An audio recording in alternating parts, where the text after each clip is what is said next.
Good evening, beautiful people of planet Earth and all other interdimensional entities and all sentient beings across this wonderful blue marble of ours, spinning in infinity, going nowhere fast, but on the other hand, travelling remarkably well through space and time and dimensions and ordinary 3D reality. On the subject of ordinary 3D reality, I got excited this afternoon and I started attempting to set my stone in my calf, and I shouldn't laugh because I'm actually fucking devastated, but anyway, I popped a rivet. That means one of the butterflies popped off, and so I have to remake that again, redo it. And fortunately I had another butterfly of similar style and shape, but I have to solder a piece of sterling silver wire on and basically start from scratch in that regard. So I did go and try and solder the original rivet on, but I couldn't get it to solder.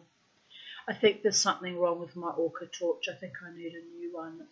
I don't know what's wrong with it, but it doesn't seem to be, there's a flame and everything, but it's just not melting anything really. It's odd. Maybe it was just because it was a complicated thing that I was trying to do. But anyway, I know I can melt and solder and things normally because I've been doing it with my little Smith little torch. So anyway, I had a crack at it, and then I got so distressed and frustrated that it wouldn't work that I packed everything away. By then it was already almost getting dark, and I had already the birds put to sleep in the studio. I wheeled the soldering station out to the kitchen so I could work in there without giving fumes to the birds, because I was intrepidly trying to just go in again and just do it, thinking it would be a 5-minute job. No, it wouldn't solder down. So I'm sweating and oozing frustration right now. But anyway, I packed everything away, and I went and made some dinner, and I've had dinner, and while I was making dinner, which was just frying things up in the air fryer, like no big deal, I set to work on finishing off my grimoire, which you can see behind me. I'll show you what I did. Can't see it from that direction at that distance. But,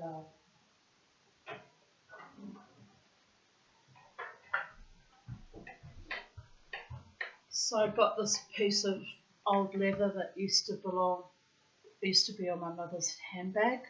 She had two identical ones. Why she had two, I have no idea. And I made a bit of a spine for this, so when it's sitting up on the thing on the shelf, you don't see all the paper. Just looks tidier. Just looks all very professional and tidy. And did I show you my Kerman's feather that I put on my wand? I think I showed you that yesterday, I can't remember. Doesn't even shine like it should be shining. There we go. Anyway, so that was lovely. So I'm so exhausted. The other little job I did was today. I didn't do a lot today because I'm actually still exhausted from yesterday's intense activity, working all day on that cuff and then filing again today with it. I was so certain I'd have the stone set and be ready to wear it. Oh, I'm so upset. But anyway, my daughter made this little cushion for me out of leftover fabric from the skirt she made for me with the Mexican sugar skulls. And she made it for me, a long time ago. Like, we haven't spoken since 20th of September 2003, so I can't remember when she made this for me. But anyway, she stuffed it with all scraps of fabric, and it was as hard as a rock to rest your head off, and heavy and kind of not comfortable. I don't know why she had that idea. It works great putting the scraps of fabric in the snakes that go along the door to keep the draft out. That's fine, but on this it just wasn't working. So I went to lie on it yesterday. We're watching TV. It's quite sweet, isn't it? I should be in Mexico with some passionate Latin love of it as like one short fat hobbit woman. But anyway, keep dreaming, psychedelic dreamer, I know. So anyway, well, you got to laugh. You got to have a bit of fun before you almost literally die. In the meantime, you have sugar and sugar skulls. And look, there's little bluebirds of happiness and amongst it too, and little roses. And one of the skirts, she made me two out of this fabric. One, she attached this beautiful Mexican embroidered panel that was left over from my Mexican dress my mother bought me when I was 16. But it was like over 40 years old. So it kind of fell apart. But she made another one in this fabric. Do you think I can find it? I want to wear it with my underbust corset and my top hat and my voodoo bruja witchy look, that I like to aspire to. And anyway, so what I did this afternoon, because I was so annoyed when it was just it hurt me. It was so heavy with all whatever fabric she'd put in it. I unstitched it. She did a better job of stitching it than I did. Like mine's got a line there now, which she didn't have any lines. Much better job she did.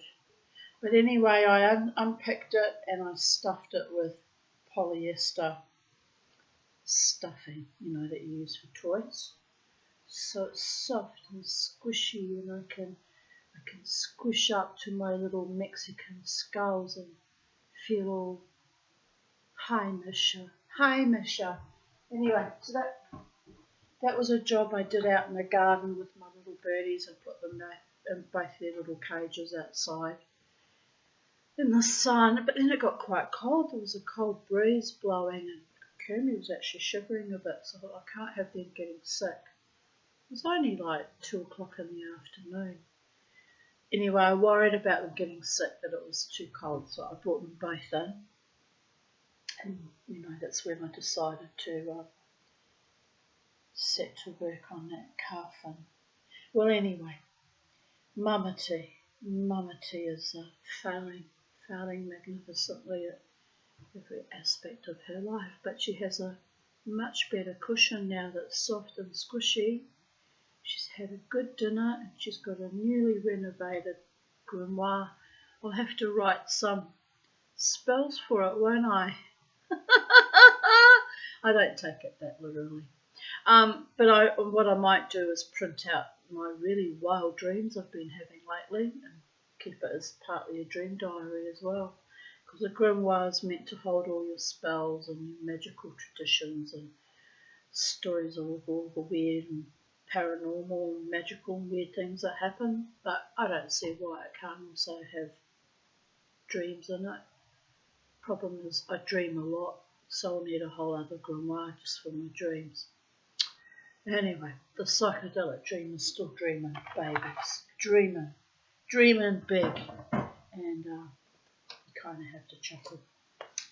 But I've got to think of a new project, because when I finish that cuff at long last, I don't think I want to make any jewellery for a while.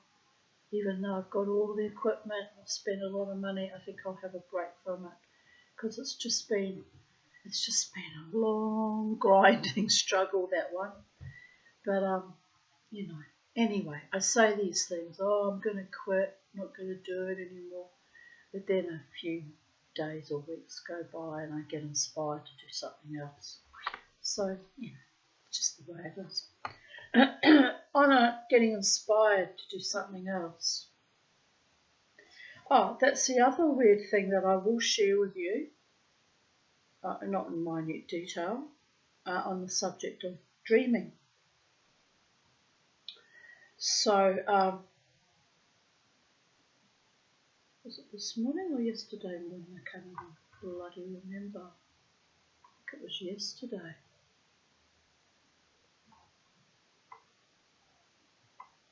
Anyway, I dreamt of a musician, former friend. We've fallen out.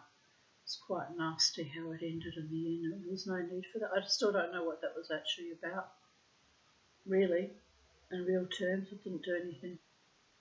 Just did my normal dance. So anyway, and I've known this man and the rest of both bands that I follow for 14 years. I can't remember ever dreaming of them before. All of a sudden, twice now I've dreamt of that particular man.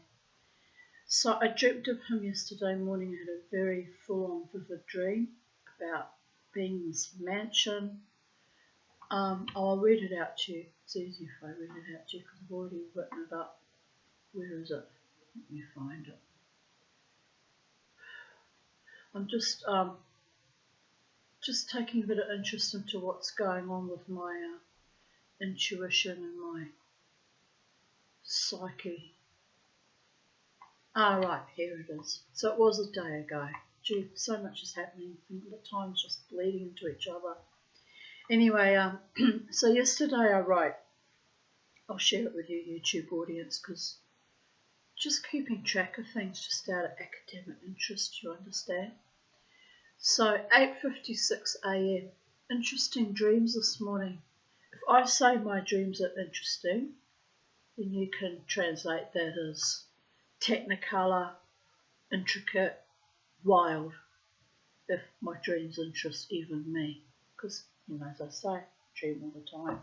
Most of them are just blah, This one I sat up and took notice. And I write here, very detailed.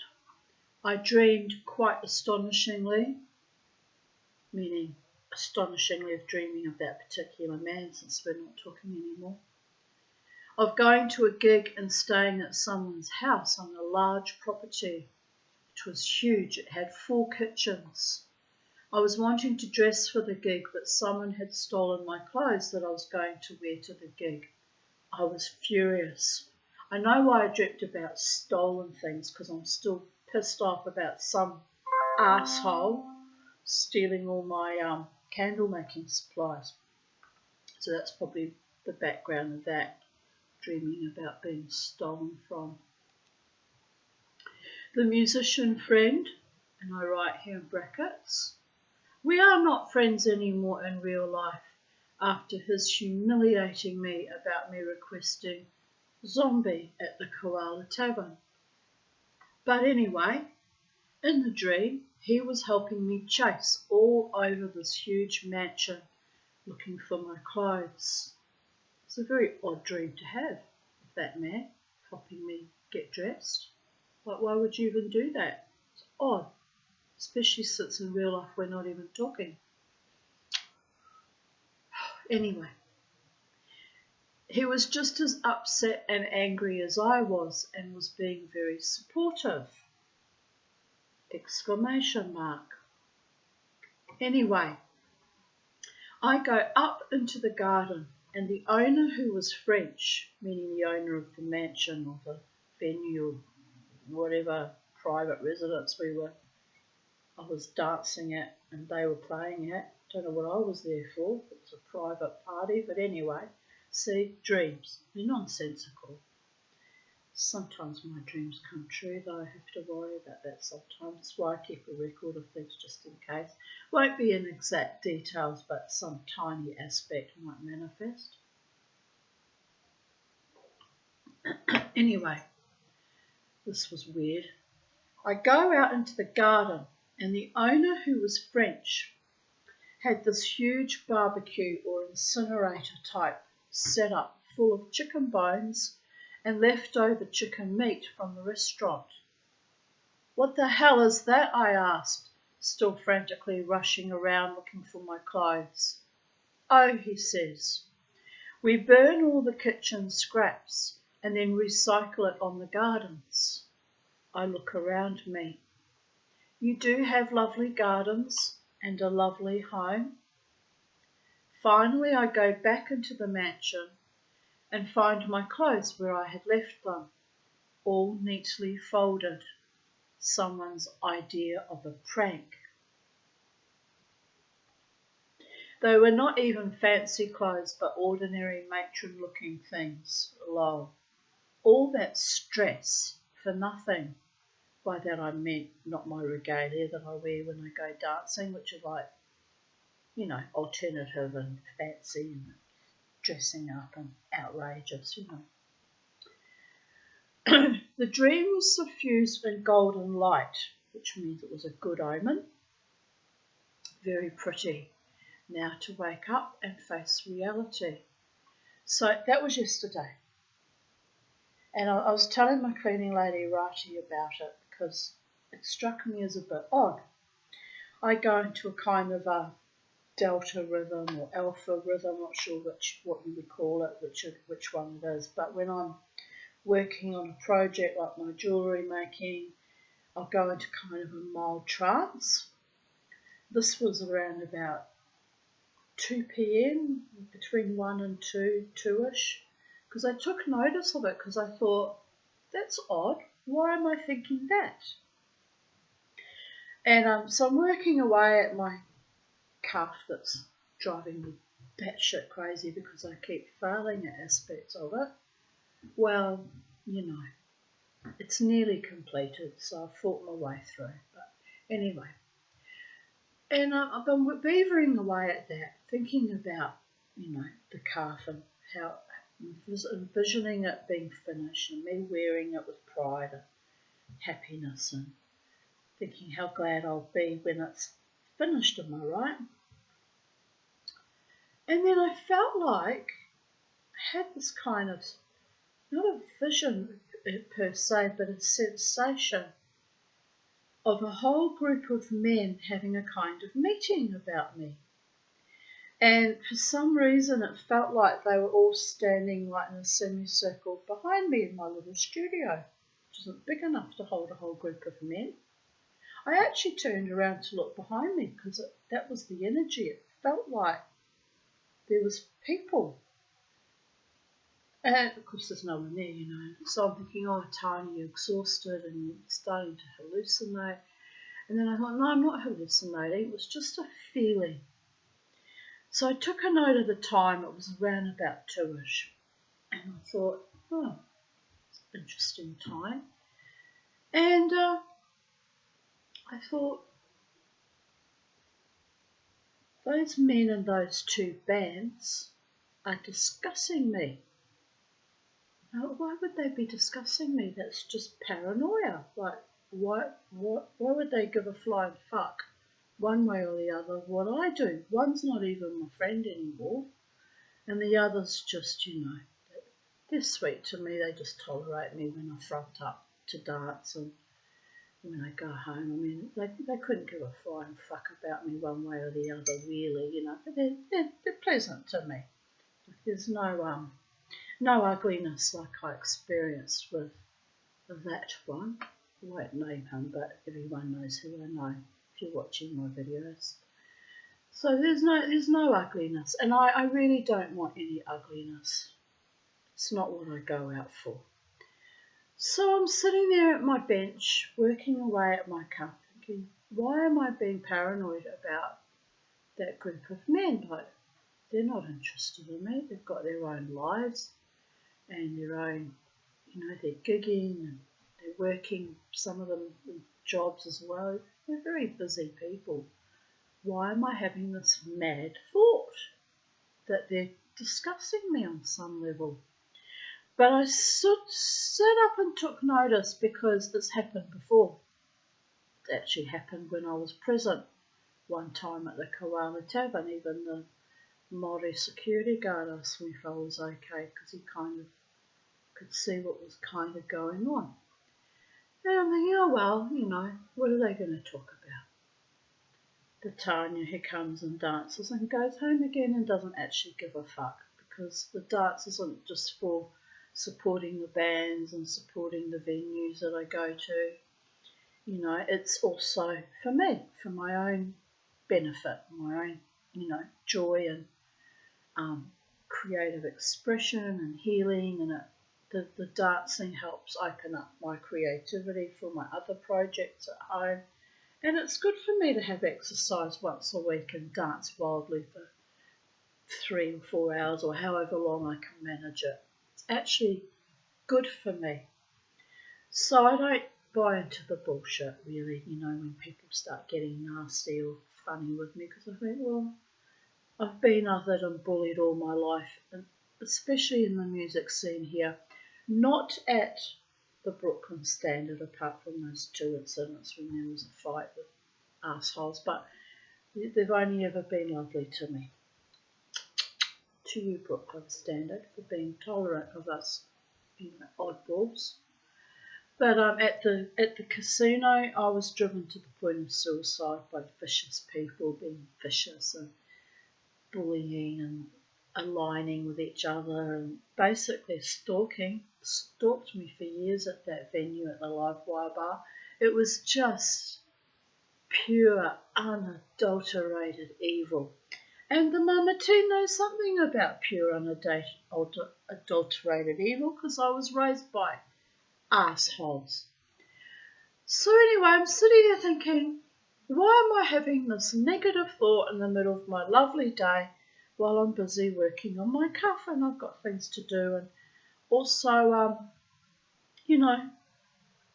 when I go dancing and I don't cause problems for anyone. I go, do my dance, go home exhausted. And I'm not buying into any of the extraneous bullshit, right? I've made up my mind a long time ago that I wasn't going to buy into any of it. And because I know what people are like, in the club scene, you get lots of borderlines, you get sociopaths and psychopaths, you get your fucking, people like me who are so severely traumatised that they have bouts of suicidal ideation, can be right off their chops, including myself at times when I've been, seriously in danger and unwell. It can trigger me. I'm not saying that I'm any better than anyone else. Just want to make that clear, right? But you get your narcissists that need constant fucking filleting or the equivalent, intellectual fillation. You need constantly being pandered to and sucked up. And I'm not that kind of a woman. Sorry. My mother was a narcissist. I kind of pity people like that because it's another form of damage. It's just the reverse spectrum of where I'm at. I'm the survivor of narcissists, but narcissists are also survivors of their own family dysfunction and what have you, and it's what turns them into narcissists. I think of all the dark triads, they're probably the most pitiable of all of them, because they just need, just like human fucking vacuum cleaners, they just suck at you and suck at you and suck at you and eat at your soul, and they will carry on until either you die or they die, whichever comes first. Seriously. I know that for a fact because my mother was like that. And, I had to completely go no contact with her, grey rock her, and then made the mistake of going back to assist her when she had Alzheimer's, because at the end of the day she was my mother and it was the right thing to do. But it was a huge fucking trauma for me because she was not a nice person to me, not ever really, not really ever, not even in childhood. So it was a big thing I did for her, a big thing, and it cost me dear. Cost me very dear, emotionally, mentally, physically, financially, spiritually. It cost me. But having said that, I'm one of her daughters, and one of us had a duty to stand up and be counted and be present. And it fell on me because my half sister said, "Oh well, I'm in New Zealand. What can I do?" She had no intention of dealing with it, because my mother by that stage really was an monstrosity it was. But anyway, it was also gaga by that stage, and by and large fairly harmless, apart from her magical abilities of bilocating herself, which was not so harmless but quite terrifying. But by and large, she couldn't really do me much more harm anymore. The harm came out when the will dispute began. The will finally got trotted out 3 weeks after her death because those bitches even tried to withhold the will. Can you believe it? Anything to cause me optimum stress and trauma and legal expenses. They really were that savage. Also, dull intellect, fucking psychopaths or narcissists. So, anyway, so what am I saying here? I've gone around full circle. So, I have this intuition about both bands and possibly, the club I go to that I love, discussing about it. Why would they do that? I haven't done anything harmful, just calmed done my dance, God knows. So I pushed the thought away as some kind of paranoia brought on by exhaustion. I get paranoid sometimes, I admit to that. Sometimes I really do have bouts of paranoia. And I never used to get paranoid, never, because I was always on the cold face, fighting off narcissists and dark triads, but there was no actual paranoia involved. It was all very fucking real and torturous and awful. But, I've noticed in recent months that I've started to get a little bit of bouts of paranoia.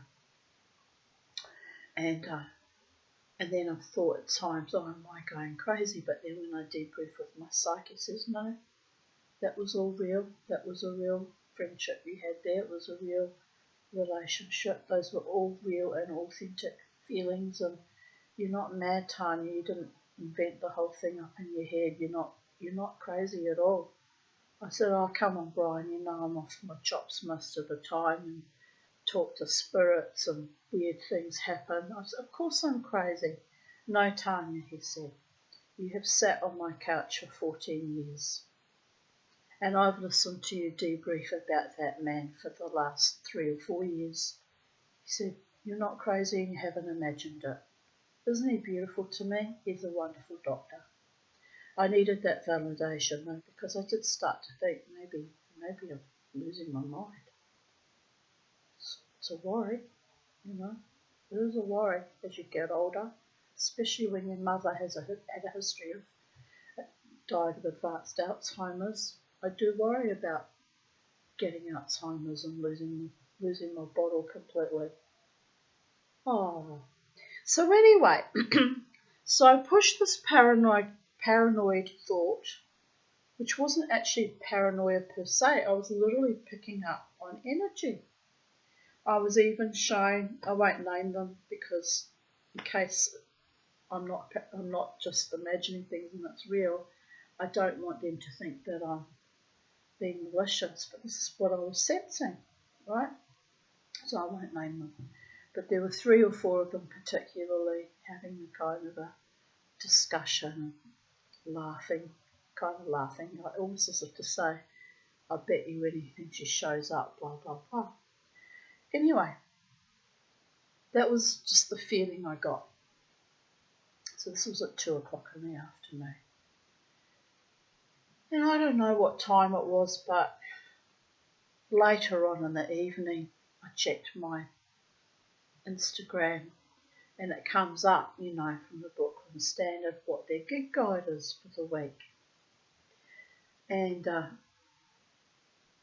one of the bands that I have followed for 14 years and have continued to follow all these years. I'm quite fond of them all, really. I consider them all my friends, but, a superficial kind of friendship where I walk in and walk out and, no one's brought me in as far as visiting their homes and mixing with their families. There was not that level of intimacy. So just kind of held at arm's length. I was okay with that. I'm okay with that still. And especially given the recent nastiness a few months back. So anyway, here we go, babies. So I look at the gig guide and I see that my 2 favourite bands are playing. One I had promised to support no matter what, but I can't keep that promise because of that nastiness on the 5th of April. And I don't like not being able to honour my promises to people. It grinds my gears, rankles on me quite markedly. But on the other hand, I've got to put myself first and honour my own principles of being treated with kindness and basic bloody respect too. So there was that. And anyway, but the other band that I've been continuously following is playing on Friday, earlier in the evening. So I saw that and I thought, oh, that's interesting, because they're back playing fortnightly now, which is good. It's how it used to be, and it was very good. And then there was some decision they were sent off to play all around other clubs around Brisbane. And I thought that was a bad business decision actually, but I'm not in charge of who makes those decisions, so I don't have any say in that. I'm just the woman who comes in, does the mosh, goes home. Simples. But anyway, and then I was greatly surprised and amused because the other band that I promised to support actually, I can't now. Well, I could, but I'd be going against my own honour and integrity. They're playing later in the night from 11 till 2. So you can imagine the surprise I got, because those two bands don't normally play. They're not normally booked on the same evening in the same venue, back to back. And it's highly unusual. So I looked at that and I thought, well, that explains my intuition earlier in the afternoon when I thought I was going batshit crazy, imagining that they're all discussing me. No, they probably weren't. They probably weren't discussing me, but they would have been discussing the fact that they'd been booked on, back to back on Friday night, and there might have been some discussion like, oh well, what will happen if Tanya shows up? Well, nothing will happen actually. I'll do my dance, it'll be pleasant to everyone, and I'll go. If I go, because I may be too tired by tomorrow night from all my stress of, failing at cuffs and working on little projects that I've completed. Each day I find some new thing that should have been done ages ago actually, like that little cushion that needed doing from the moment she gave it to me. I didn't like that it was all heavy and solid, but I didn't complain because it was a gift and she put a lot of thought into it, and I appreciate it. I still appreciate it, but I just made it with better stuffing.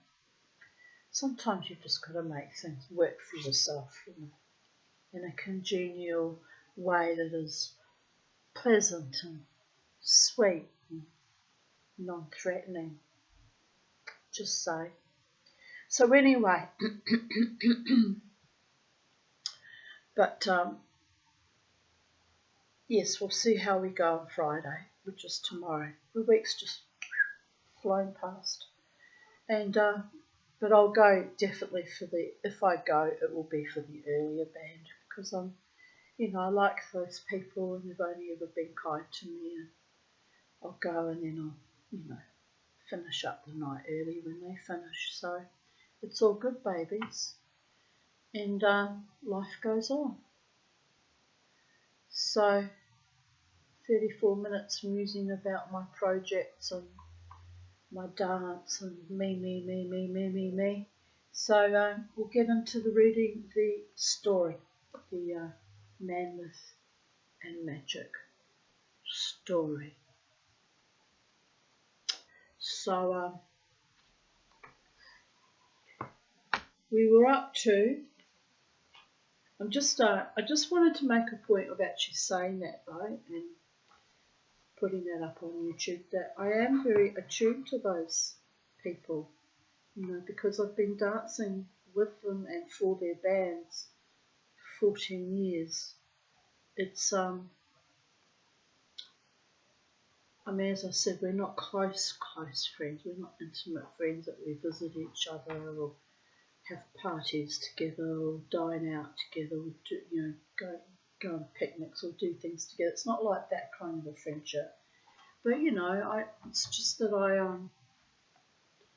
have formed some kind of a link, psychic link that I could pick up, and I was wondering about how that's possible when I saw the gig guide, and I was like, there you go, not so crazy after all. Gives me a great sense of relief actually, because it's not good when I have to go and see my psychiatrist and say, I think I've lost my shit, doctor, this is happening. The little things like that, just picking up on energy and intentions, or sometimes picking up on anxieties, and why does that actually involve me? Really? How has any of that got anything to do with me? Nothing. It's not like I'm a paid member of the band or paid member of the club. I'm just the woman that participates. So it's interesting that I pick up on these things, just taking particular note of it, because I find it, as I said earlier, academically interesting. And it tells me that my mind's becoming a bit more telepathic. I'm not sure if that's the right word. Yeah, maybe it is a little bit the right word, or precognitive, and I'll just pick up on little things. And then, of course, I sit here alone in my house going, oh, Jesus, Tony, that's just mad. Why would they think that? Why would, And there's my confirmation only a few hours later. So I put a like on that, Facebook post, because I support the club. It's been a very lovely club to me, and I support them by putting little likes and showing that I see, when the gigs are happening. And there's no rancor or ill intent, to just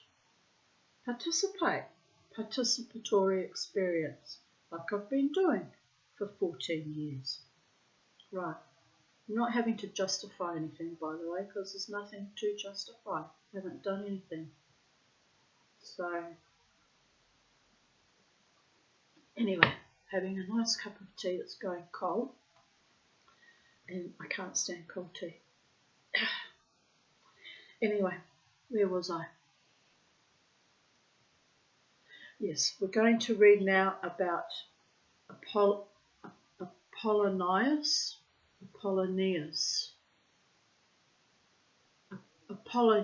I think it's pronounced.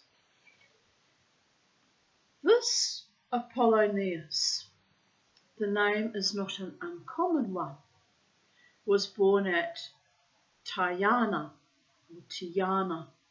a town in Cappadocia, now part of Turkey.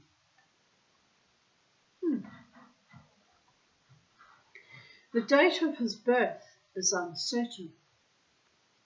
His age at his death was probably exaggerated by his biographer.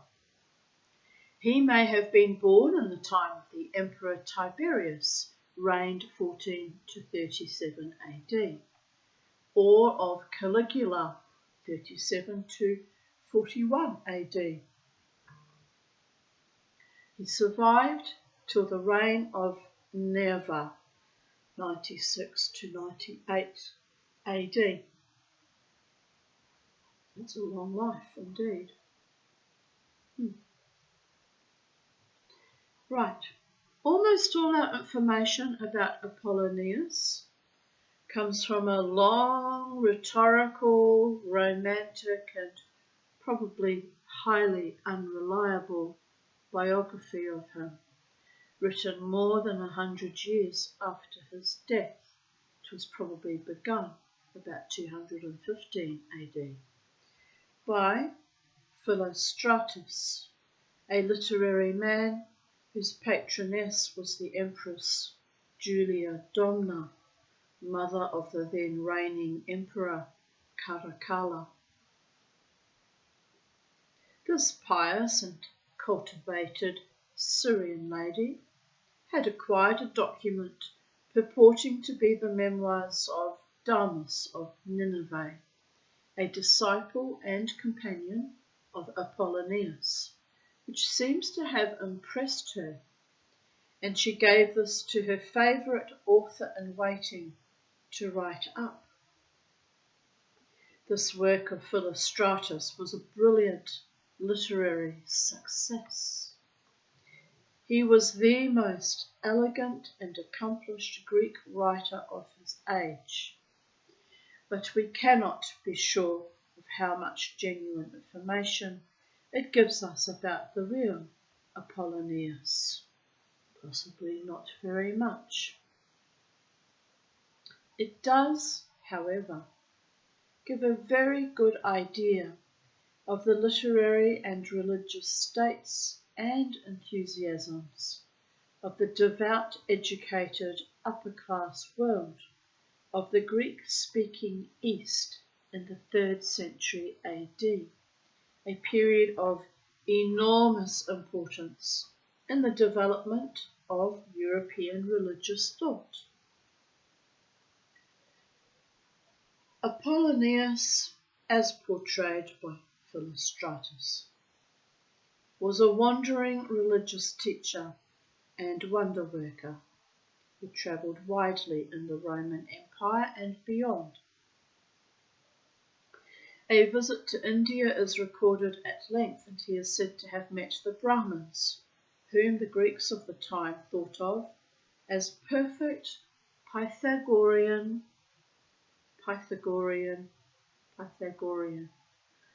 philosophers.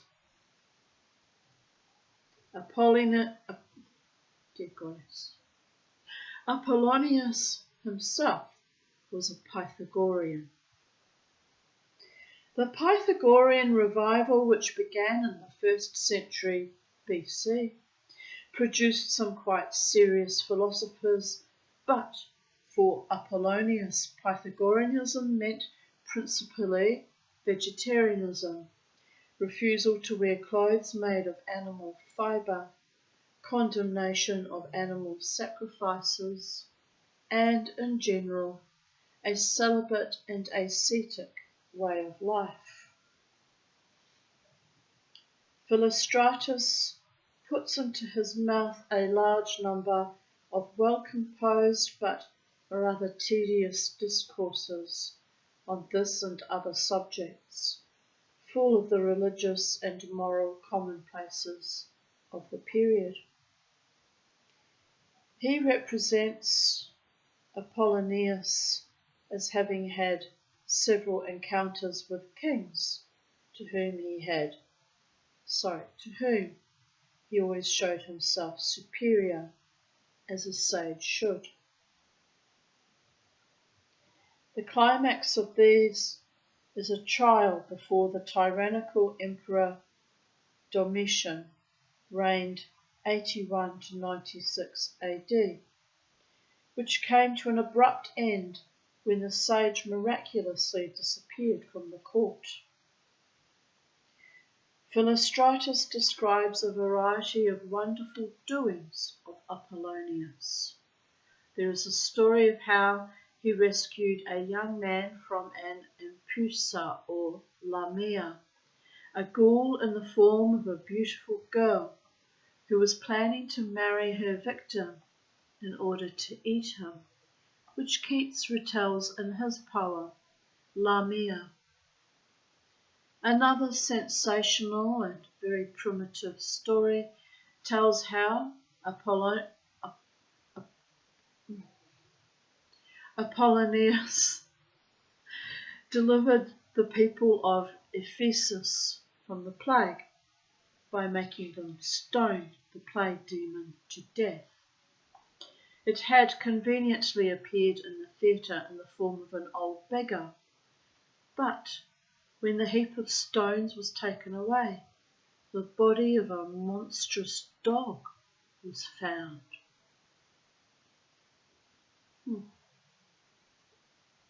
The whole book, and especially the account of the journey to India, is full of the most fantastic marvels.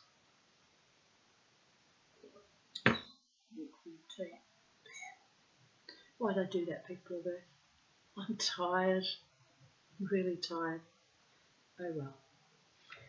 It is this combination of ascetic and high-minded, if not particularly original, religious and moral teacher and spectacular wonder worker, which appealed so strongly to the Empress Julia Domna and her circle. Arrival of, it was kind of stiltedly worded there, that's why I'm frowning, struggling. You can tell I'm tired though. Arrival of Christ. There is no evidence that Philostratus or his patroness had any anti-Christian intention in producing the biography of Apollonius.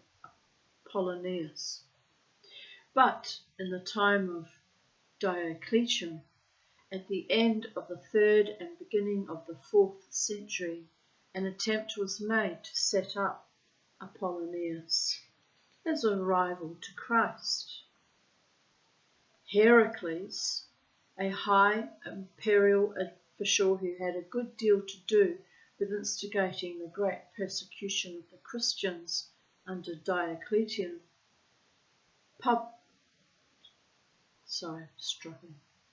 published in 303 AD an anti-Christian controversial work called The Lover of Truth, which contained a comparison of Apollonius and Christ, designed to show that Apollonius was superior to Christ as a teacher and miracle worker.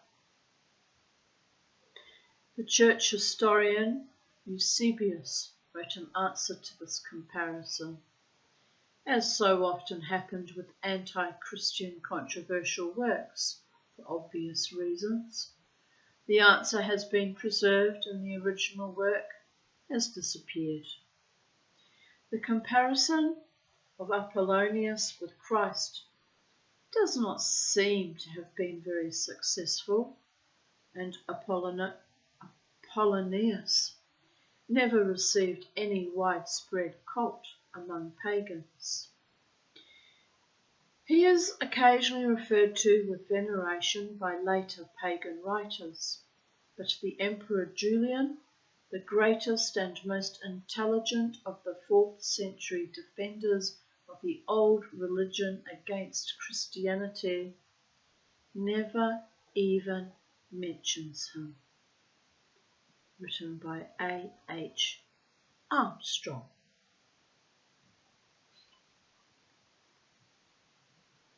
The next entry is called Apotheosis. Recognition of a human being as a god. Examples are the kings of Egypt, Peru, China and Japan, Alexander the Great, Julius Caesar, and the Roman emperors, whose deification influenced the later European theory of the divine right of kings. And they've got a bust, and I don't know who the bust is of, it doesn't actually say, but it's got a very intense gaze, doesn't it? Very intense.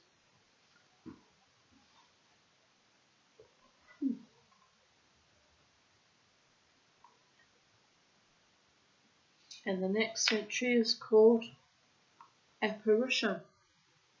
Appearance of the phantom of a person, living or dead, seen in the waking state or in a dream. See astral body, ghosts, haunted houses, spontaneous psi experiences, which is when I saw Sir James Douglas back on the 20th of October 2018. I was awake, not dreaming, so that kind of freaked me out, you can imagine. But that was the first time I'd seen a historical figure actually, almost almost fully manifested standing beside my bed, except he didn't have feet or ankles. He sort of, looked down as, just faded away. It's odd. It freaked me out a lot. I'm not having feet or ankles. Then a medium I met some years later said, "Oh, it makes sense." And I said, "Why?" And she said, "Oh, well, in heaven nobody walks, they just glide." So he didn't bother to flesh out his feet and ankles because he didn't need them. Oh, that makes sense. Anyway, apple. Originally growing wild in Europe,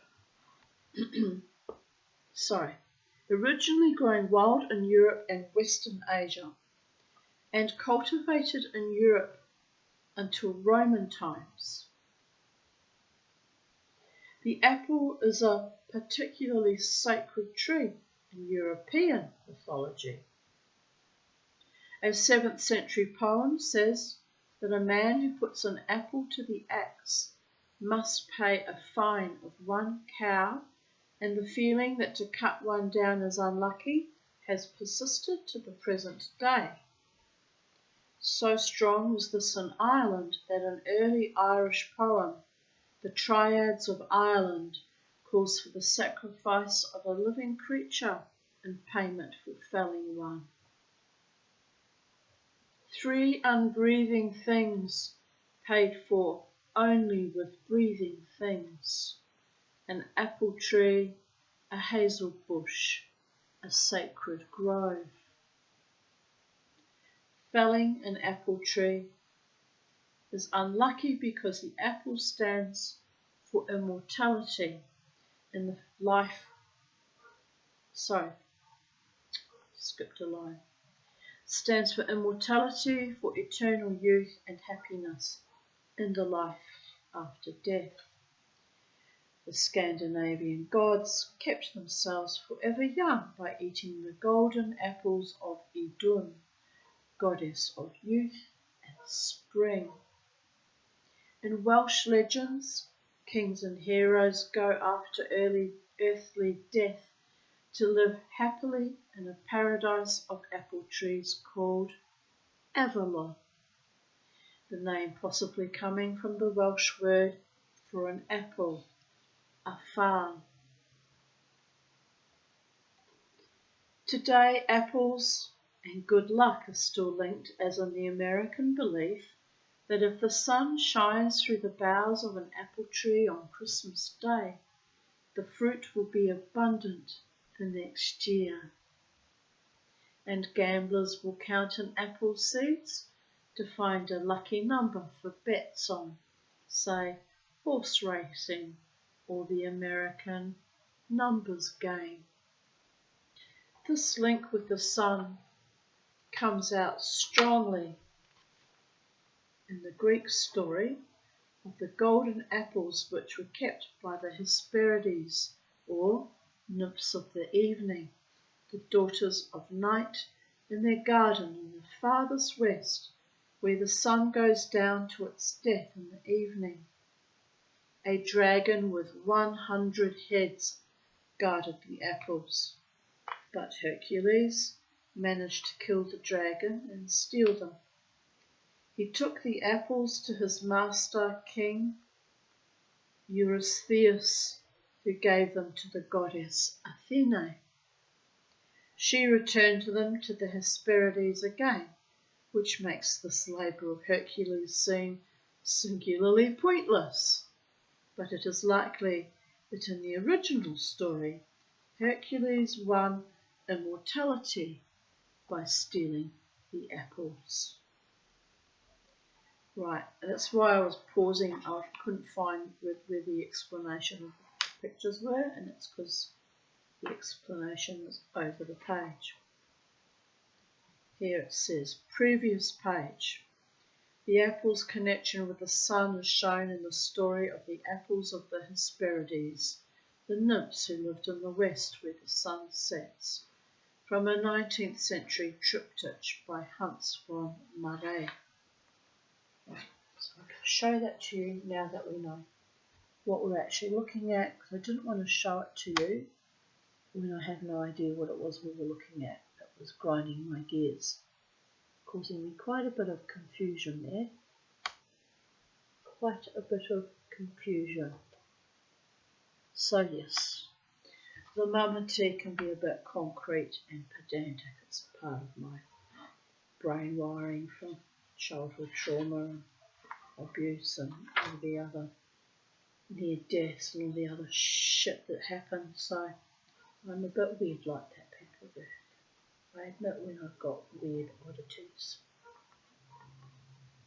Right. Above, the Judgment of Paris in a painting by Rubens, the National Gallery, London.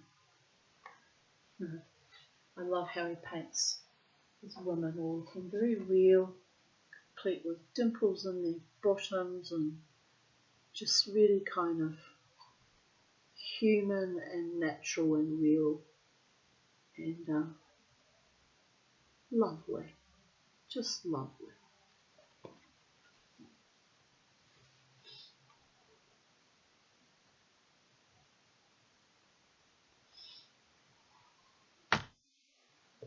Right.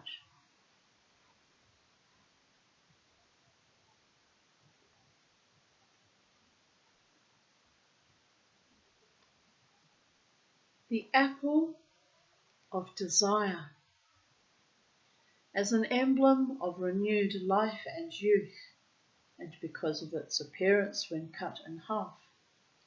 The apple also stood for desire and belonged to love goddesses in Celtic and Greek mythology. This is its role in the story of the Judgment of Paris. A golden apple marked for the fairest was thrown down at a wedding feast on Olympus, the home of the Greek gods. 3 goddesses, Hera, who was the wife of Zeus, Athene, and Aphrodite, each claimed to be the most beautiful, and Zeus decided that the contest should be judged by Paris, one of the sons of the king of Troy and the handsomest man alive. Well, we know how that went, don't we? Helen of Troy, Paris.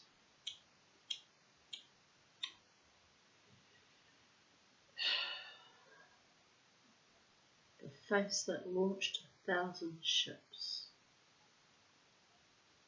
But anyway, the goddesses stripped naked so that Paris could judge them properly, and each of them tried to bribe him to give her the apple. Aphrodite, the goddess of desire, promised him the love of Helen, the most beautiful of mortal women.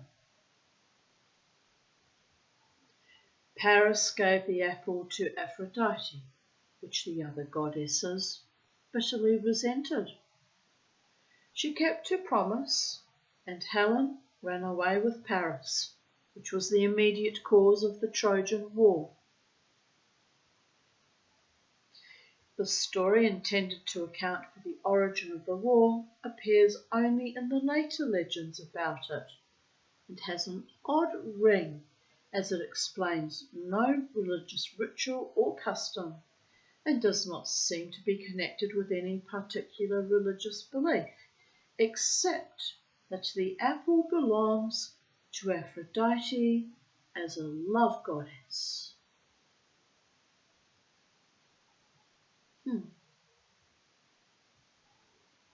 It may be an elaboration of a brief reference in Homer's Iliad to Paris humiliating Hera and Athena at a meeting in his shepherd's hut by his preference for Aphrodite, who offered him the pleasures and the penalties of love.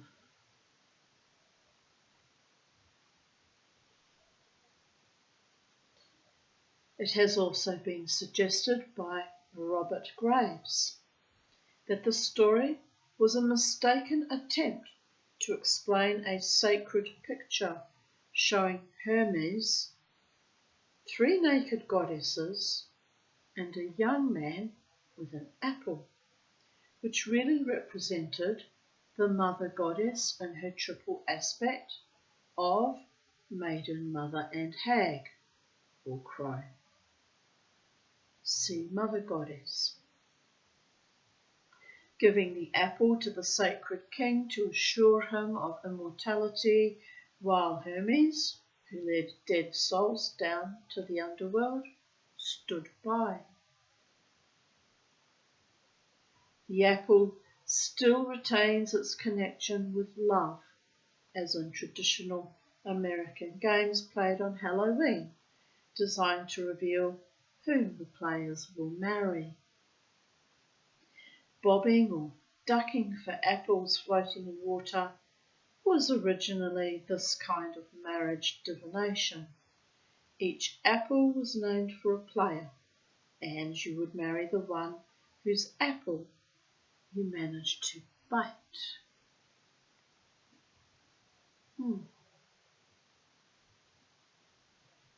The love bite, I guess that represents when love bites you hard. Ah, all le frisson.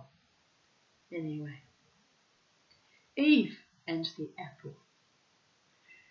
Traditionally, the fruit which the serpent of Eden maliciously persuaded Adam and Eve to eat was an apple, though the Bible did not say what type of fruit was involved, but only that it was the fruit of the tree of the knowledge of good and evil. I think my rabbi once said it was believed that it was a pomegranate, because all the seeds represent the 613 commandments that Jews are supposed to fulfill to be, a righteous man or woman. Wow, it's possible. It was more likely a pomegranate in the Middle East than an apple, just saying. But anyway, stories we tell ourselves. Some of them might have grains of truth in them, or at least a pomegranate seed of truth.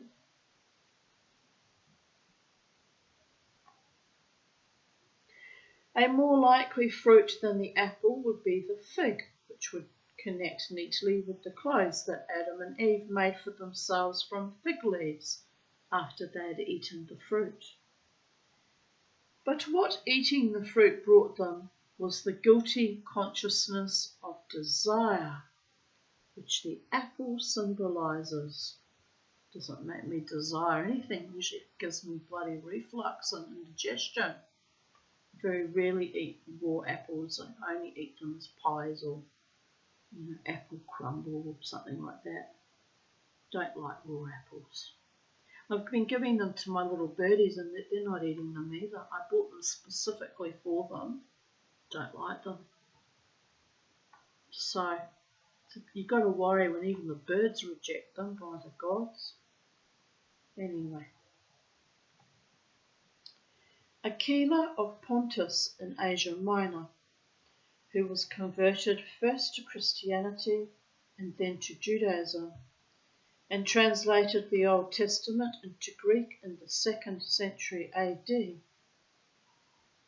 is the first writer known to have identified the fruit as an apple. He translated Song of Solomon 8.5. I raised thee up under the apple tree, there thy mother brought thee forth. As I raised thee up under the apple tree, there wast thou corrupted. Evidently taking the verse as a reference to the tree of the knowledge of good and evil. Saint Jerome, translating the Old Testament into Latin, followed suit, and the belief that the forbidden fruit was an apple has been generally accepted ever since. Right, let me just see how long that one goes for. Right, I'll read the next 2 pages and then we'll quit for the evening, people, there, because I'm fading. The first of 12 articles on the signs of the zodiac describes the typical Aquarian. My mother was an Aquarius. Preeminently the scientist, with a touch of the absent-minded professor. Aquarius. The sign of the zodiac occupied by the sun at the moment of your birth is one, though only one, of the most important factors in your horoscope, and is the factor on which astrology columns in newspapers and magazines are based. The zodiac signs are the 12 divisions of the circle in the sky through which the sun appears to pass.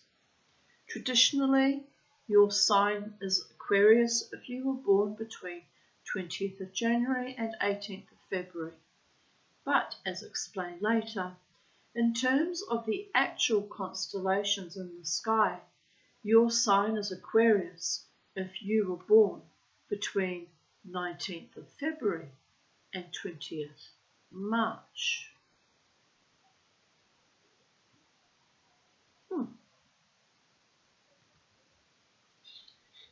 The symbol of the symbol of the sign is a man pouring out water from an urn, which has given Aquarius the traditional character of helpfulness and service to others.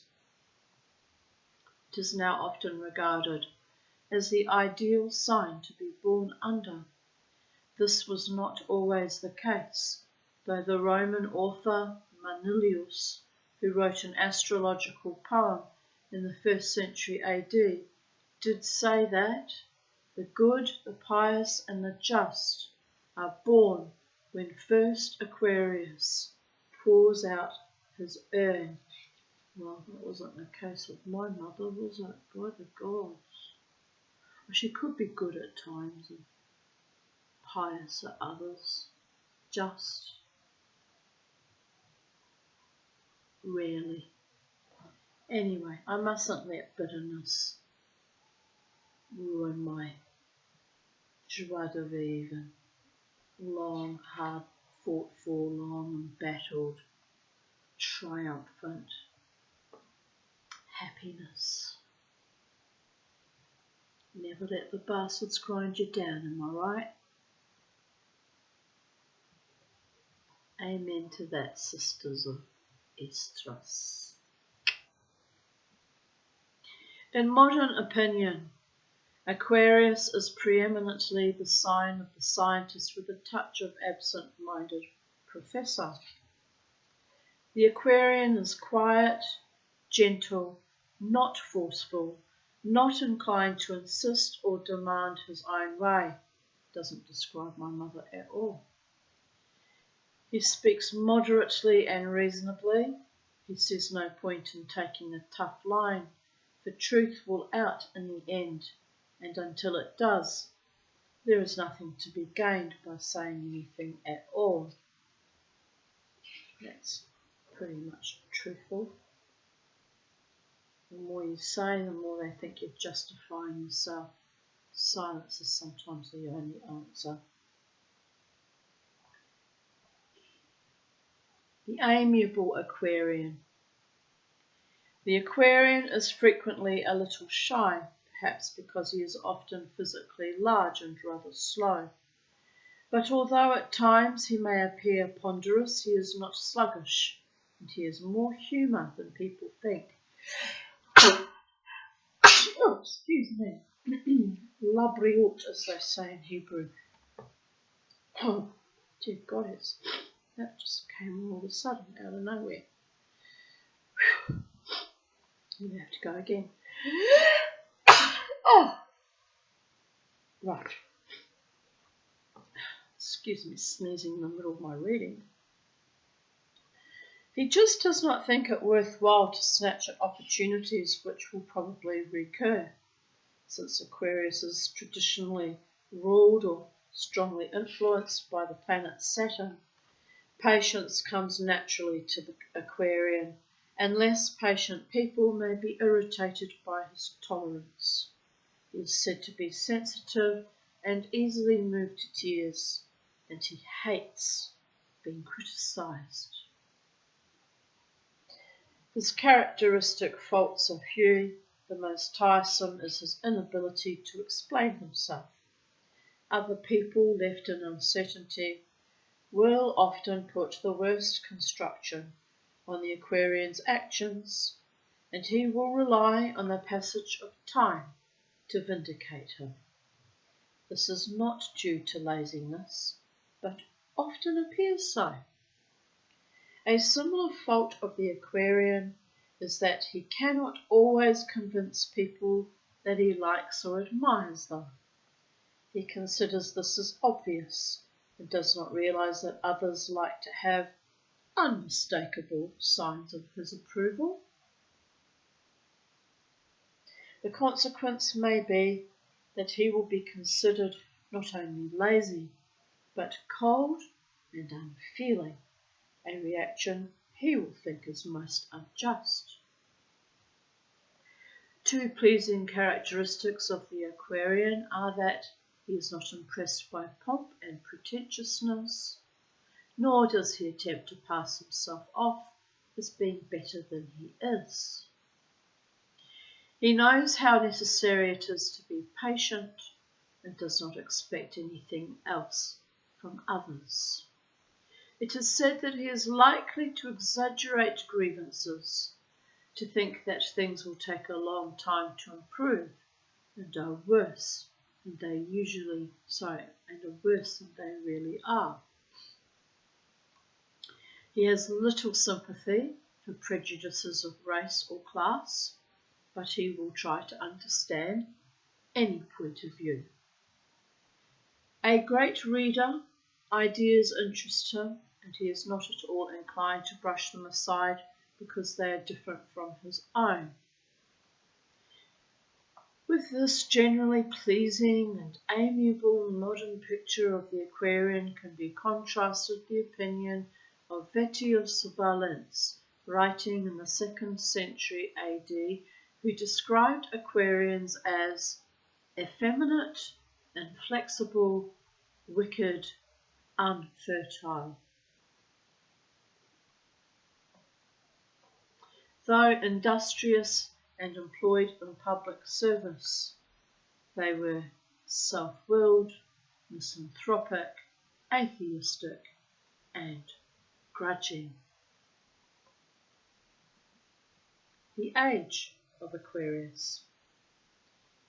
It is important to bear in mind that the traditional tropical zodiac, used for hundreds of years in Europe, is out of step with the sidereal zodiac, the real constellations.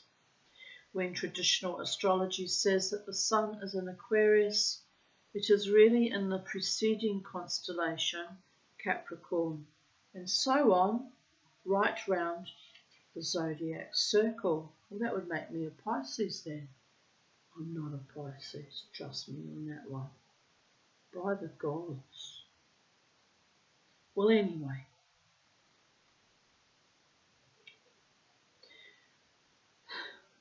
Since astrologers have begun to pay attention to this fact in the last 20 years, people traditionally labelled as Pisceans have found themselves placed under Aquarius, traditional Aquarians under Capricorn, and so on. This confusing situation is caused by precession of equinoxes. The equinoxes are the two periods of the year in spring and autumn when the days and nights are of equal length. At the spring equinox, the sun appears to cross over from the southern hemisphere to the northern, bringing the warmth of spring and summer. At the autumn equinox, it appears to cross back again, leaving the north to darkness. The equinoxes are said to precess or go backwards because they move through the constellations in the direction that men have decided to call backwards, that is, against the direction of the planets. About 4,000 years ago, the sun at the spring equinox was in the constellation Aries, but from the 3rd century AD until now, the sun at the spring equinox has actually been in the preceding constellation Pisces, and from the 24th century it will be in the constellation Aquarius.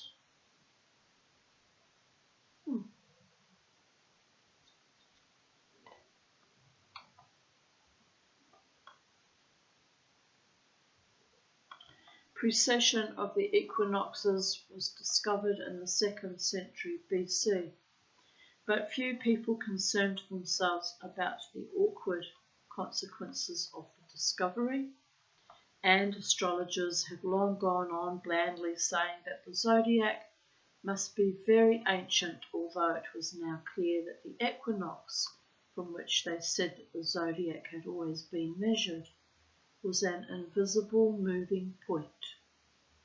That early astronomers, who had no scientific instruments, should have chosen to measure their zodiac from an invisible moving point is not a probable suggestion. The spring equinox precessed into the constellation Pisces, the fishes, in the 3rd century AD. The fish was a well-known symbol of the early Christians, and so it was thought that this precession foreshadowed the coming age of Christianity. Similarly, the precession of the equinox some 400 years from now into the constellation Aquarius is believed to herald the coming of an Aquarian age of peace and harmony in a spirit of gentle moderation. I won't be alive in 400 years' time to see that happen. 'Tis what it is, people of Earth. The only kind of Aquarius into which the equinox can precess is the constellation. This is worth emphasizing because astrologers used to insist that the constellations, as distinct from the signs, had no influence worth studying, and yet they attributed importance to the coming Aquarian age, which cannot exist except in terms of the constellation. See also astrology and articles on, other zodiac signs and the planets, written by Rupert Gleedow. Traditional emblem of Aquarius, the water carrier. The two-headed figure on the left symbolises Janus, the god of beginnings, who gave his name to January, from a French 15th century manuscript at the Bodleian Library.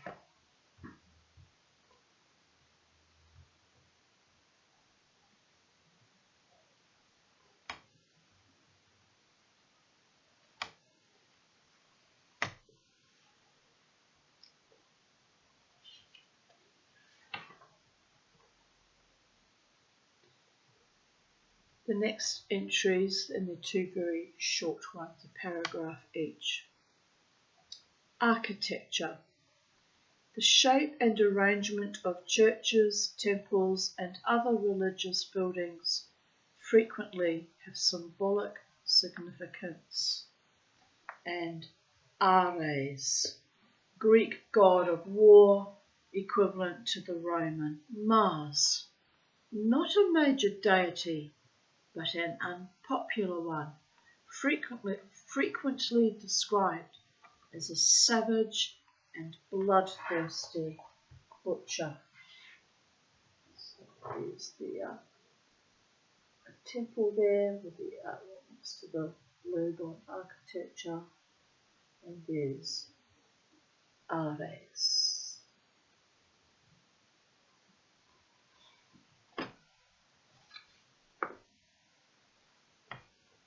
The next entry is Aries. In the traditional zodiac, you are an Arian if you were born between 21st of March and 19th April.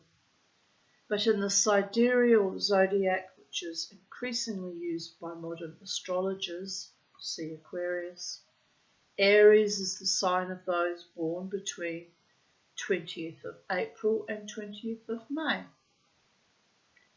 which would make me a Taurus if that was the case. So it throws me completely out that. I can't work that one out. I'll just stick to the traditional zodiac. Otherwise I'll just completely have to form a whole new identity, and that would be crazy making. If I just become comfortable with the identity I already had after 60 fucking years on this planet. I mean, you have to love. The symbol of Aries is the ram, suggesting energy, initiative, aggression, and push. Just interesting that my Ojibwa friend called me Mustang Quay, which means wild horsewoman. I said, why'd you call me that? He said, because you push through every event, every obstacle, every project, everything. You're constantly charging ahead like a wild horsewoman. It's true. Got me right there. I'm exhausted from it though. Very tired today. But it was a lot yesterday. It was a kind of like I said, I was having all these unusual intuitions, and it was a kind of a supercharged hypomanic flavour to it, although I'm not hypomanic. Today I'm not. I feel quite good today. Guess I worked myself and blew that hypomania out, maybe. But then I kind of worked hard today too, but not as hard because I just did things that were, not so challenging, like making that little leather spine for that grimoire and fixing up that cushion how I like it. But I'm going to take it easy today. Oh, and I also clean my fish pond filter, which I have to do weekly. I normally do it on a Wednesday, but I forgot yesterday. I was so preoccupied. I did it today. So, yay me. Getting things done, bit by bit. I still need to dust and polish the entire house, so shh. Maybe when I finish that cuff, I'll celebrate by dusting and polishing. I've discovered quite a lot of mould in my house too. I'm having to spray it all with clove oil. I'm not happy about that. Don't know why I'm getting so much mould all of a sudden. Anyway, I'll have to get on top of that because that's really unhealthy and life-threatening. Anyway, where was I? Pushing myself through. That's right. It should also be remembered that Aries means not only the ram as an animal, but also the battering ram, an instrument of aggression. Aries owes its reputation for touchiness and dominance, partly to the fact that it is the first of the signs, and partly to the many political leaders born under it, including Hitler, Lenin, and Jefferson. Dear guys. The sign also has a great military reputation, though in fact it has not produced as many successful military commanders as the sign of Scorpio.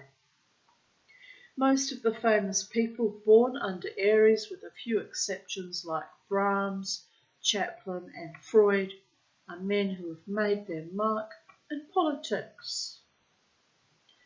But though the ordinary Arian is rarely the single-minded political and military genius that the lists of famous Arians might suggest, he does tend to think of himself as the natural head of affairs. This at times, I have to laugh about that, it's true. This at times leads to a certain self-centeredness, with an apparent assumption that other people are not quite so real or so important as he is. Well, no, I'm not like that, thank the gods. I'm very grounded in reality and where I am in the social order. The universal schmuck, I like to call it, but well, less schmuck now that I've found my little niche with the silversmithing and have something to pursue that gives me self-esteem and confidence and challenges me and drives me crazy, like today with that little failure again.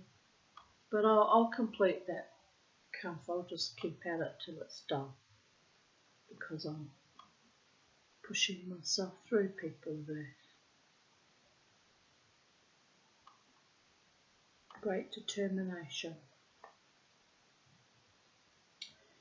It was an Arian, the Florentine Niccolò Machiavelli, who wrote the famous political textbook The Prince, in which he advocated strong-minded and ruthless leadership of the state in the interests of the people. The Arian is said to be bad at early rising, that's true, but is very punctual and hates to be kept waiting, also true. As one who inevitably considers himself the leader of any group, he naturally does not like people who try to take credit which he thinks should belong to him. No comment. In extreme cases, he can degenerate into someone who is always grabbing for credit and honours. You'd have to be in an area where you could take credit for things. And as I say, I'm just happy to turn up and do my dance. And who's here? No one. I just saw his lights reflected across the road, so I thought someone was here. Anyway, where was I? A typical Aryan virtue is the combative one of not taking things lying down. He will assert his own point of view and is a useful leader, for he is never afraid to make his weight felt. Compromise does not readily occur to him as the easiest way out of a difficulty. He is more likely to think that if his position is stated clearly and emphatically, other people will probably give way. He usually believes that he attained unaided the position he now holds. No one has ever perceptibly helped him. This often leads to egotism. As the Aryan considers himself number one and the only person who matters, he does not attach much importance to the feelings of others. As a result, he is not often an ideal partner in marriage. In the old days, Britain, Germany and ancient Rome, all political great powers, were said to be under Aries. In the days when Britain had an empire, it seemed quite natural to British astrologers that their country should be under Aries, which was thought a noble and imperialistic sign. Now that it is easy to justify or excuse the habit of telling other people how to run their lives or their countries, it has become more difficult to speak tactfully in praise of Aries, for if one is oneself number one, this only implies that the rest are nowhere. Aries is said to be the first of the signs, but this was not always the case. In the first of his Georgics, the Roman poet Virgil mentions the white bull that with his golden horns opens the year, which suggests that Taurus the bull was once considered the first sign. And the Babylonians did not recognize Aries at all, its place being taken by the constellation called the hireling, the man who works for wages. Again written by Rupert Gleedale. And here we have a picture, a line I cut of a ram.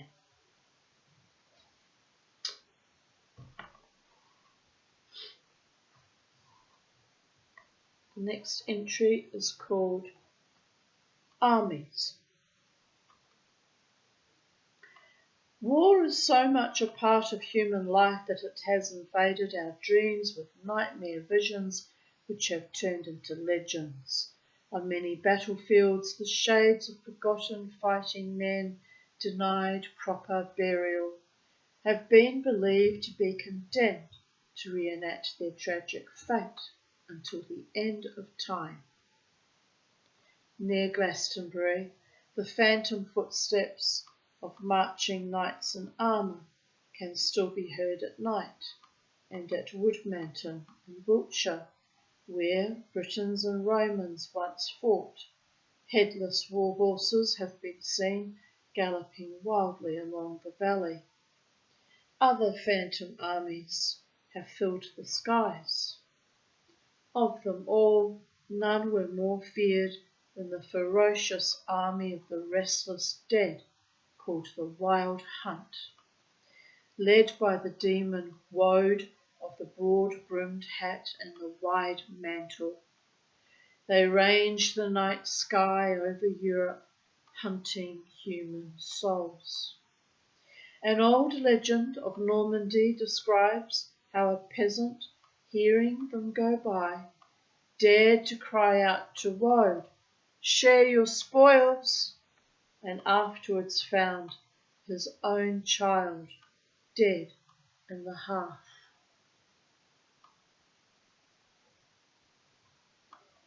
In ancient Assyria, armies of demons have been known to join forces with ghostly warriors in assaults on desert cities.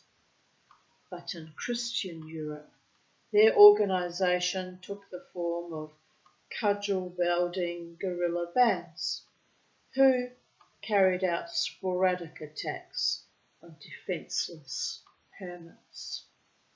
In an early illustration, a particularly well-equipped demon is shown mounted on a dragon, brandishing a lance and glaring malevolently at the world through a pair of iron-rimmed spectacles. The roar of phantom cannon.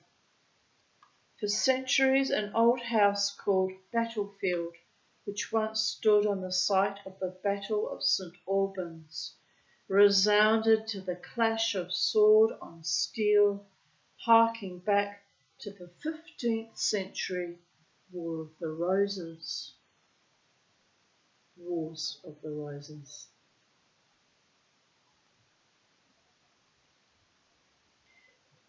When the English Civil War of the 17th century began to loom on the horizon, the air became filled with alarms and portents. As a psychic overture to the conflict, the roar of phantom cannon and the beating of unseen drums were heard at Echt near Aberdeen. Soon after the Battle of Edge Hill in 1642, when 4,000 men lost their lives. There was a widespread rumour that the conflict had been reenacted by an army of ghosts before the amazed eyes of many witnesses. The spirits of the newly dead had risen from the earth to battle anew, to fill the air with the thunder of cannon, the throbbing of drums, and the groans of the dying. Perhaps the beginnings of psychical research can be traced to this event, for, as related in Lord Nugent's Memorials of John Hampden, the hauntings caused such disquiet that King Charles I sent 3 officers and 3 private gentlemen to conduct an investigation on the spot. Pardon me. The commission reported that not only was the story true, but that they had personally witnessed the ghostly fight, recognising among the contestants men whom they knew had been killed at Edge Hill, including the King's standard bearer, Sir Edmund Verney. For centuries there were persistent reports of restlessness among the spectres of Edge Hill, but after the fencing of the area by the War Department, the ghosts have been silent. 2 years after Edge Hill, there were reports of a similar haunting on the night before the Battle of Marston Moor, when a troop of horsemen was observed galloping through the sky over Helvellyn. Marston Moor produced its own ghosts as recently as 1932, when 2 motorists were startled to see cloaked men of Civil War vintage near the battlefield. The Angels of Mons. Coming events cast their mournful shadows before the Jacobite rebellion of 1745, when, in 1735, a phantom army was observed in the sky over Salter Fell. 2 years later, on Midsummer Eve, 1937, a vast column of soldiers marched 5 abreast through the same sky, and in April 1744, a Scotsman named Forbes had a vision in which ghostly warriors began fighting on what was destined to be the field of Culloden. Then, in June 1745, more than 26 witnesses reported seeing an armed host in the clouds once again above Salter Fell. This appears to have been the last grand march of any phantom army in the British Isles. The phantom armies made a brief but highly dramatic reappearance when the journalist Arthur Machen, Machen,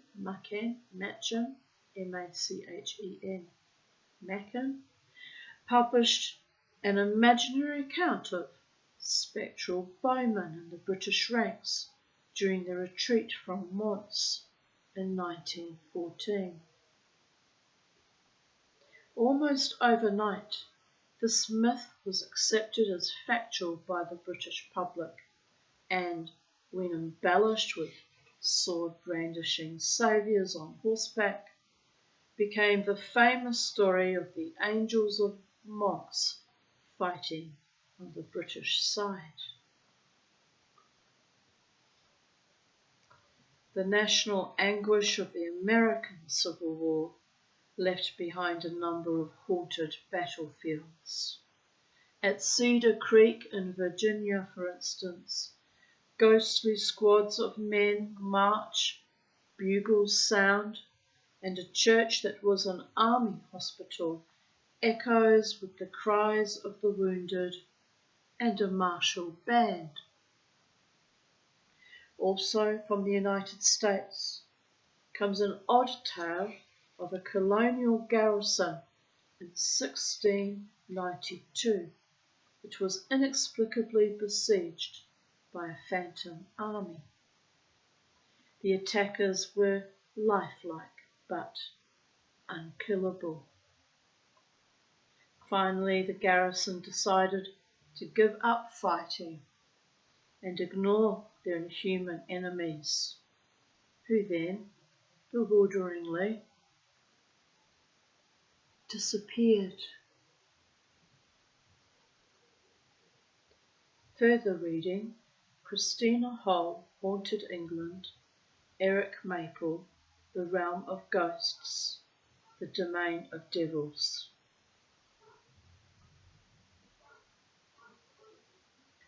The mythical warrior angels supposed to have fought in the retreat from Mons inspired popular songs by kind permission of the Lawrence Wright Music Company, London.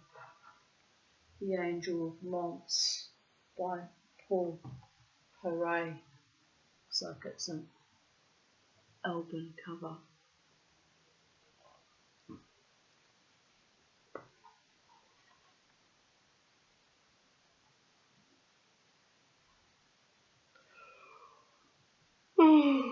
Gosh, it's only 8:30 p.m. and I'm exhausted.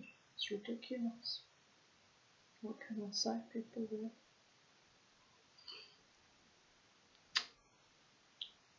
Arrow. The bow was one of the earliest weapons invented by men, and the arrow's ability to kill at a distance has given it a place in magic and folklore all over the world. In Britain, prehistoric flint arrowheads were called elf bolts and were believed to have been dropped by the little people, meaning the fairy folks. The Aztec god Quetzalcoatl carries an arrow representing thunder in his aspect as wind god.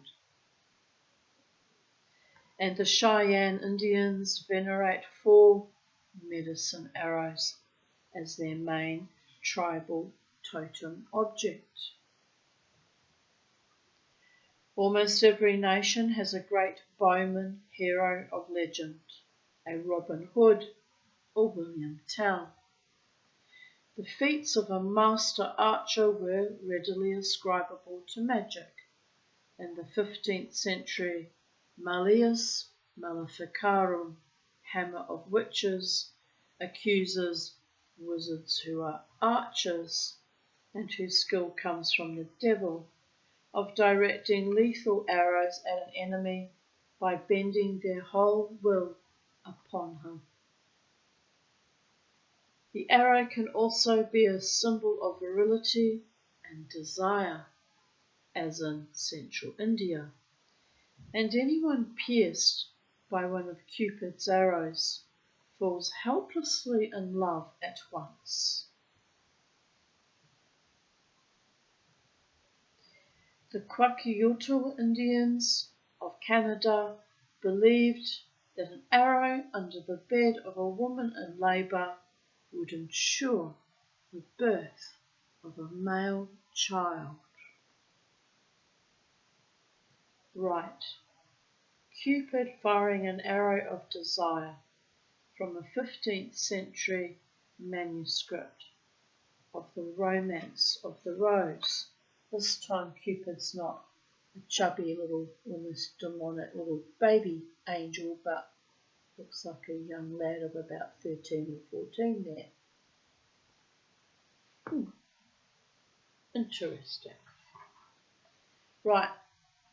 The next entry will be art, but I will read that to you tomorrow or the next day, whatever happens. I've got to finish that cuff, people of Earth, so I'll be working on that again tomorrow if it's not raining, because if it's raining I can't, because I can't solder with the birdies in the bedroom. But what I could do is drag the trolley that I'm now, stainless steel trolley that I now keep all my soldering equipment out into the kitchen and do it.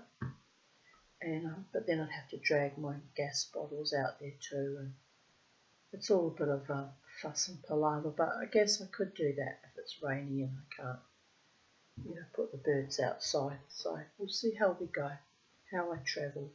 I might even have a rest tomorrow because my eyes are actually burning with exhaustion, and part of that is getting myself all emotionally, het up and overwrought because that I popped my bloody rivet. Well, anyway, it was my first time doing rivets, so obviously I didn't do a strong enough jointer. Well, I've done something wrong. I'll have to have a look at a YouTube video, study how to make rivets properly this time, so that does not happen to me again. Because I don't like failing. I've had a lifetime of failure and struggles, and a lot of it wasn't even my own doing. It was other people's evil and malfeasances. So at least with the silversmithing journey, when I fail, it's my own stupid fault because,